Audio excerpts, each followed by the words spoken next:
Lalita मंगलाय snow Hari स्वाहा।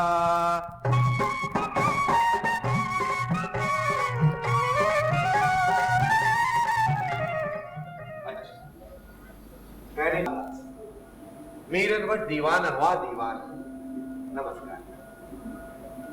यही मुझा माता पिता है। ये फोटो होने जी शादी जी का सालगिरह दे दिता है। नमस्कार।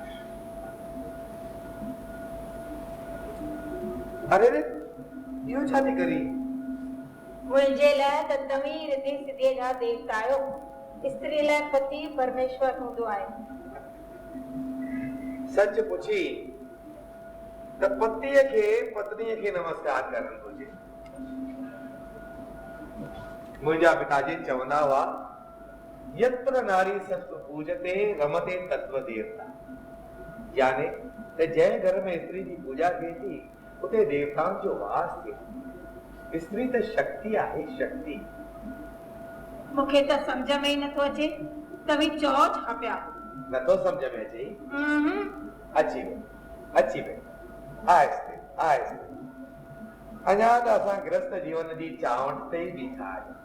उहो त ठीकु पर दर छो कोन बंदि कयो अथव? ओ दर बंदि न कयो अथव छा? छा हेॾो हेॾो त हिन घर में को ब्रह्मचारी रहंदो हो न, इन करे दर बंदि करण जी आदत कान्हे।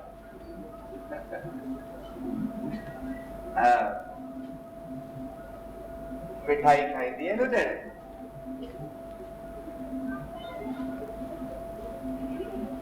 भला खीर पीअंदी है?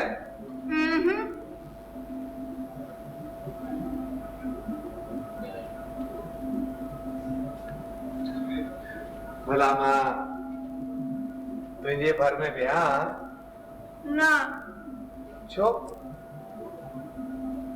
तो के मुखे डपु तो लगे? हाँ। अरे मुंह में अड़ो छा है जो तो के मुखे डपु तो लगे?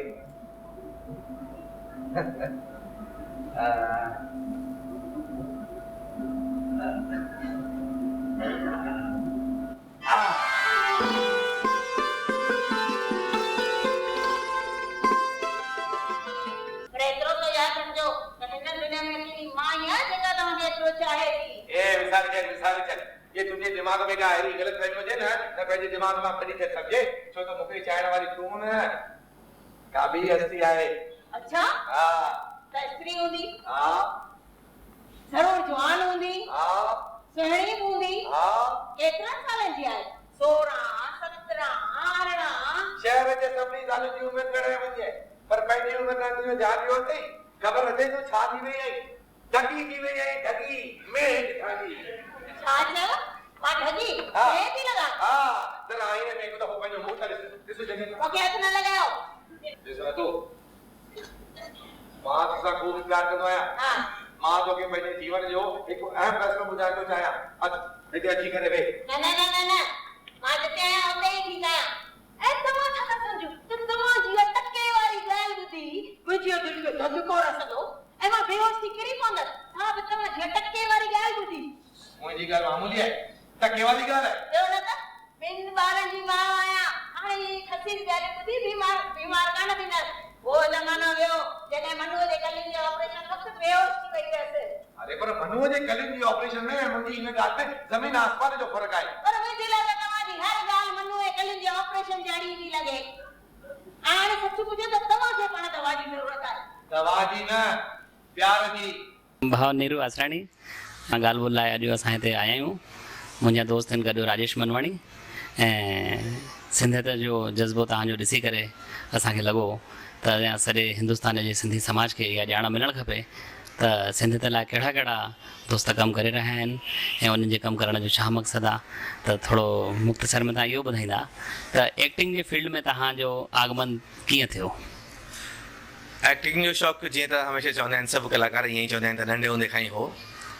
मूं सभ खां पहिरीं रंगमंच ते पेर रखियो हो जॾहिं मां 3 दर्जे में हूंदो हुउसि। असांजे स्कूल में आज़ादी जो प्रोग्राम थी रहियो हो। उन में मूं हिकु गाने में आज़ादी जी पंहिंजी जेका जज़्बो मुंहिंजो आहे उहो मूं ॾेखारण जी कोशिशि कई। ऐं तंहिंखां पोइ वरी जॾहिं स्कूल में पहुतासीं त उतां जे नाटकनि में पार्ट वठंदो हुउसि। कॉलेज में मां कल्चरल सेक्रेटरी हूंदो हुउसि। कॉलेज पूरो करण खां पोइ ईअं लॻो भई एक्टिंग जी फील्ड में थोरो अॻियां वञणु घुरिजे, पर समहाउ मूंखे थोरो धर्मेंद्र जी एक्टिंग या दारा सिंह जी एक्टिंग या गोविंदा जी एक्टिंग इन टाइप जी एक्टिंग थोरी वधीक पसंदि ईंदी हुई। सो तॾहिं सोचींदासीं भई फिल्मुनि में वञे उहो बेटर थींदो, ऐं उहो ॾिसी ॾिसी करे मूं सोचियो भई एक्टिंग किथां शुरू कयां त मुंहिंजो हिकिड़ो सॉट आहे जंहिं सिंधी नाटक जो शो रखियो हो, जेको मुंहिंजे गुरु श्री रमेश जांजाणी जे ग्रुप जो नाटक हो। मूं पहिरियों दफ़ो उहो सिंधी नाटक ॾिठो, बैक स्टेज में वञी ॾिठुमि त भई कमु कीअं थींदो आहे। उते मूंखे लॻो त भई रंगमंच ते कमु करण जो पंहिंजो ई हिकिड़ो अलॻि मज़ो आहे। सो मूं उन्हनि खे दरख़्वास्त कई भई मां तव्हां सां गॾु कमु करणु चाहियां थो, जंहिं मूंखे मौक़ो ॾियो त।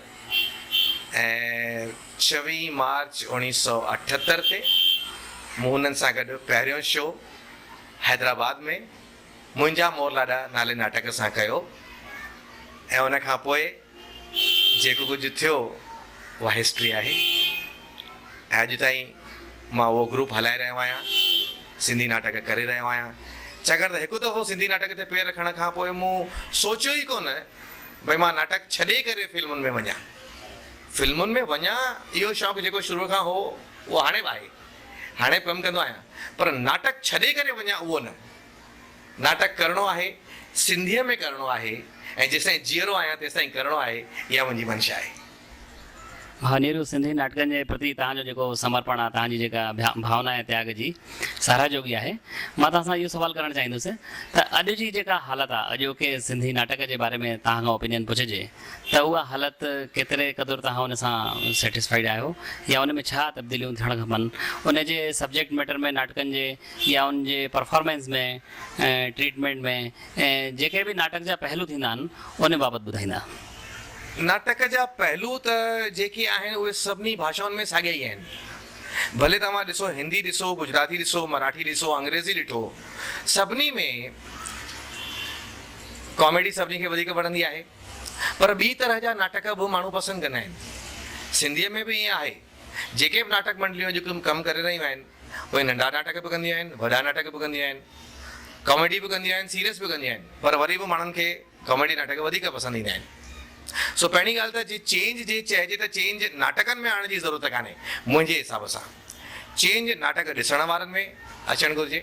उन्हनि खे खपे त हू ॿियनि तरह जा नाटक बि ॾिसनि। ऐं हिते मां हिकु ॿी ॻाल्हि चवणु चाहींदुसि, पैसा ॾेई करे ॾिसनि। जे पैसा न ॾींदा त कलाकार खे पंहिंजी कला जो क़दुरु छा मिलंदो? मुफ़्त में सभु कोई ॾिसणु थो चाहे, पर पोइ हुन में कलाकार खे छा मिलियो? कलाकार जी पंहिंजी बि का जीवनी आहे, हुनजे घर जे रंधिणे में बि ॿ रोटियूं पकड़णु घुरिजनि, हुनखे हुनजे लाइ पैसा घुरिजनि। कलाकार केॾांहुं वञे? सो जेसिताईं माण्हू पैसा ॾेई करे टिकट ख़रीद करे नाटक ॾिसणु न ईंदा, मूंखे नाटक जो फ्यूचर सुठो नथो लॻे। इन करे मां चवंदुसि त दर्शक पहिरीं पंहिंजी सिंधी कला जो, सिंधी कलाकारनि जो क़दुरु करणु सिखनि, टिकट वठी करे नाटक ॾिसणु अचनि, त कलाकारनि खे पैसा मिलंदा, उन मां हू वधीक सुठियूं प्रोडक्शन्स ठाहे सघंदा, वधीक सुठा नाटक तव्हांजे साम्हूं पेश करे सघंदा, कलाकार वधीक सुठा कपिड़ा पाईंदा, सेटिंग्स बेटर थींदियूं, म्यूज़िक सुठी थींदी, लाइटिंग सुठी थींदी। अॼु त असां ईअं फाथा पिया आहियूं भई पैसा मिलनि था की नथा मिलनि, शायदि मां पंहिंजे खीसे मां विझी करे हमेशह नाटक कंदो रहंदुसि, ऐं कंदुसि त मां घणा साल कंदुसि, इहो असांखे सोचणो थो पवे। मां ड्रामा फेस्टिवल साल में 2 कंदो आहियां, जंहिंमें 3 नाटक मां हर दफ़े कंदो आहियां, ऐं हर फेस्टिवल में मां पंहिंजे खीसे मां पैसा विझी करे नाटक कंदो आहियां।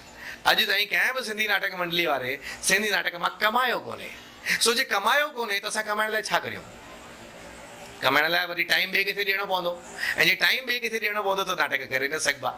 सो इहो हिकिड़ो चकर आहे जंहिंमें असां फाथा पिया आहियूं।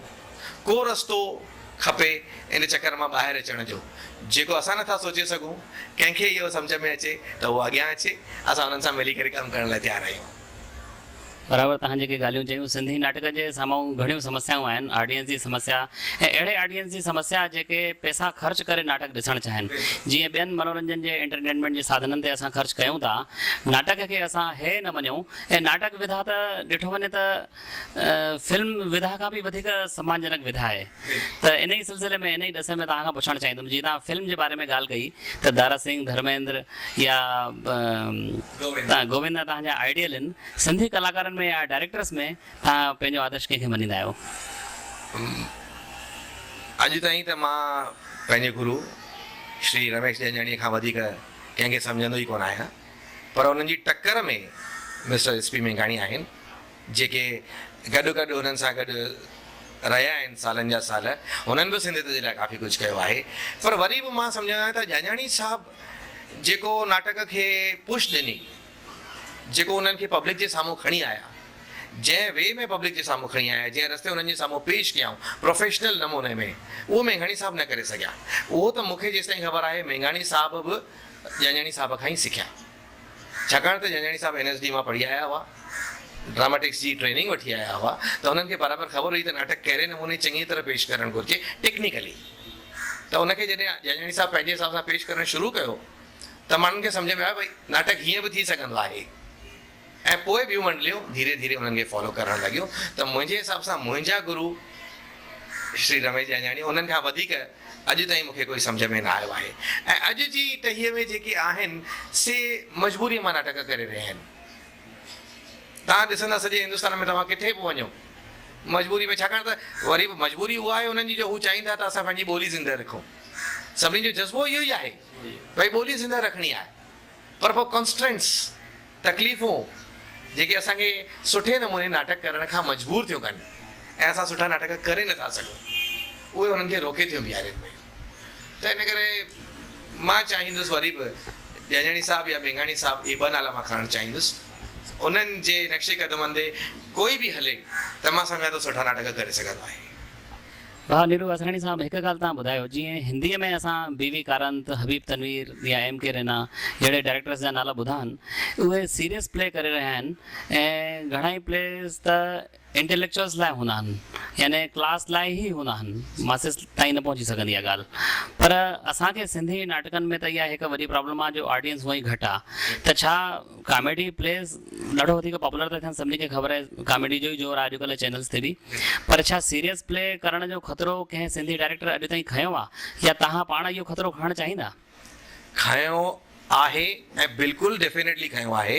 सभिनी सीरियस नाटक बि कया आहिनि, सस्पेंस नाटक बि कया आहिनि, थ्रिलर्स बि कया आहिनि, अलॻि अलॻि टाइप जा नाटक कया आहिनि। इंसान ऐं आत्मा हिकु अहिड़ो नाटक हो जंहिंमें रिवॉल्विंग स्टेज ते 7 सेट लॻंदा हुआ। 7 सेट, हिकिड़ो सेट घुमंदो हो, ॿियो सेट पाण ई अची वेंदो हो। उहो नाटक असांजे ग्रुप इंसान ऐं आत्मा जे नाले सां कयो आहे, जेको INT वारनि जो ॾाढो सुठो नाटक आहे। ॿियो हिकिड़ो नाटक मां चवंदुसि संध्या छाया। संध्या छाया मराठीअ जो बिल्कुलु ॾाढो सुठो नाटक आहे मराठीअ में। उन नाटक खे तमामु घणो ओज मिलियल आहे।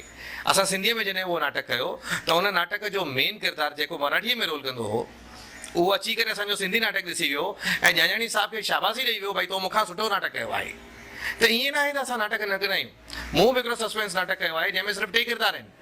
2 किरदार 2 कलाक पब्लिक खे कीअं था पकड़े वेहनि, उहा हिकु ॾिसण जी ॻाल्हि आहे।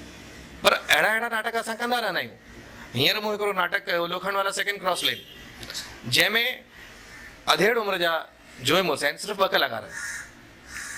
मुड़ुसु टेंशन में आहे त हुनखे नौकिरी ॿी मिलंदी की न, पर हुन जोए खे ॿुधायो न आहे भई मुंहिंजी नौकिरी छॾाए ॾियण वारी आहे। धीरे धीरे उनजो टेंशन उनखे कीअं अंदरां ई अंदरां खाए थो, उहो तमामु सुठे नमूने हुन में ॾेखारियल आहे। ऐं वरी हुनजी जोए नौकिरी करणु शुरू थी करे ऐं उनजी नौकिरी जॾहिं छॾाइण ॾियण थी लॻे, तॾहिं हुनखे छा फीलिंग्स थियूं अचनि, तॾहिं हूअ सम्झे थी त भई हुन वक़्तु मुंहिंजे हस्बैंड खे जेकी फील थी रहियो हो सो हाणे मूंखे फील थी रहियो आहे। सो हीउ अनोखो किरदारु आहे। अहिड़ो नाटक बि असां कयो आहे। हिकिड़ो नाटक हो असांजो, हुन नाटक जो नालो हो योर ऑनर, जंहिंजो हिंदीअ में नालो हो फंदी, जेको हिंदीअ जे ॾाढे मशहूरु राइटर डॉक्टर शंकर शेष जो लिखियलु आहे। उन में बि 2 किरदार आहिनि, सिर्फ़ु जेंट्स। हिकु जेल जी कोठरीअ में हिकु कैदी जे मथां जेको कुझु गुज़रे थो, भई सुभाणे कोर्ट में छा थींदो ऐं उहो छा थिए थो ऐं आख़िर में उन कैदीअ सां छा थो थिए, हिकु अलॻि ई सब्जेक्ट आहे। ऐं इन तरह जा कई सब्जेक्ट असां करे चुका आहियूं ऐं मां कंदो रहियो आहियां। सभिनी खे ख़बर आहे मां अलॻि अलॻि क़िस्म जा नाटक करण में पंहिंजी होशियारी ॾेखारण जी कोशिशि कंदो आहियां। बिल्कुलु 2 in 1 हिकिड़ो नाटक हो, 2 in 1 हिकिड़ो नाटक हो जंहिंमें जोए जी आत्मा मुड़ुस जे अंदरि थी हली वञे, मुड़ुस जी आत्मा जोए जे अंदरि थी हली वञे। पर हिकु वक़्तु ते हिकु ई शइ थींदी हुई, या त जोए जी आत्मा मुड़ुस जे अंदरि वेंदी हुई या मुड़ुस जी आत्मा जोए जे अंदरि वेंदी हुई। सो जोए जी आत्मा हिकिड़े ॾींहुं मुड़ुस जे अंदरि हली थी वञे ऐं उन पोज़ीशन में प्रेग्नेंट थी पए ऐं पोइ उहो छोकिरो प्रेग्नेंट थो थिए ऐं पोइ हुन मां छा कॉमेडी थी थिए तव्हां पाण सोचे था सघो। त अलॻि अलॻि टाइप जा नाटक करण जी कोशिशि जंजाणी साहब बि कई, मेघाणी साहब बि कई। हुन खां सवाइ मिस्टर रमेश मेहता हूंदा हुआ, उहे बि कंदा हुआ। मिस्टर मदन जुमाणी बि कंदा हुआ। कंहिं ज़माने में अॼुकल्ह उहे थिएटर न कंदा आहिनि, मां बि करे रहियो आहियां।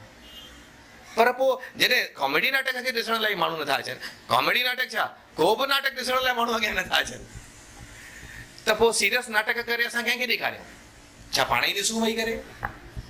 हाँ नीरू, तव्हां इहा ॿुधाई ॻाल्हि जो दर्शकनि जी समस्या आहे, पर दर्शक हाणे मैच्योर बि थी रहिया आहिनि ऐं सिंधी दर्शक बि हर टेस्ट जा नाटक ॾिसणु चाहिनि था। त तव्हांखे छा ईअं लॻंदो आहे जीअं अखिल भारतीय सिंधी ॿोली साहित्य सभा या ॿियूं संस्थाऊं साल में हिकु दफ़ो या ॿ दफ़ा ड्रामा फेस्टिवल कनि था, त इहो गवर्नमेंट जूं जेके एकेडमीज़ आहिनि डिफरेंट स्टेट्स में, जिते असांजा सिंधी भाउर रहनि था, 5-7 सूबनि में त असां आहियूं सुठी तादाद में, ऐं उते एकेडमियूं कमु कनि थियूं, त उहे एकेडमियूं ड्रामा फेस्टिवल कनि या कम्युनिटी जी तरफ़ां इहा पहल थियणु खपे? छा ड्रामा फेस्टिवल सां असां सिंधी नाटकनि खे वधीक उन परंपरा खे समृद्ध ठाहे सघंदासीं? मुंहिंजे हिसाब सां वरी बि कम्युनिटी वधीक रिस्पॉन्सिबल आहे हिन ॻाल्हि जे लाइ। कम्युनिटी पाण जेसि ताईं अॻियां न ईंदी, जेसि ताईं दर्शक पाण न चाहींदा भई असांखे ॾेखारियो, तेसि ताईं एकेडमीज़ कुझु बि कनि, केतिरा बि पैसा ख़र्चु कनि, दर्शक ईंदा कोन त तव्हां छा करे सघंदा? मुंहिंजे हिसाब सां एकेडमीज़ पंहिंजे हिसाब सां कमु कनि पियूं सिंधी ॿोली खे बचाइण जे हिसाब सां, ऐं नाटक मुंहिंजे हिसाब सां अॼुकल्ह तमामु सुठो ज़रियो आहे या बेस्ट ज़रियो आहे जंहिंजे द्वारा असां भाषा खे बचाए था सघूं। छाकाणि हिन में तव्हांखे लिखण या पढ़ण जी ज़रूरत कान्हे, सिर्फ़ु तव्हांखे ॿुधणु अचणु घुरिजे, सम्झणु अचणु घुरिजे ऐं ॻाल्हाइणु अचणु घुरिजे। ॻाल्हाइण बि न अचे तॾहिं बि जे तव्हां सम्झी था वञो त तव्हां नाटक जो मज़ो माणे वेंदा। जहिड़ी तरह संगीत आहे, तव्हां गानो ॿुधंदा त हुनजो मज़ो माणे वेंदा। त लाइव जेका आर्ट आहे उहा तमामु ज़रूरी आहे, ऐं मां सम्झां थो लिखण पढ़ण जे पुठियां पवण खां पहिरीं असां लाइव आर्ट जे ज़रिए भाषा खे अॻियां वधाइण जी कोशिशि कयूं त उहो तमामु सुठो थींदो। महिरबानी नीरू आसराणी, तव्हां सां अॼु जी जेका ॻाल्हि ॿोल थी हुन लाइ तव्हांजा असां शुक्राना। महिरबानी।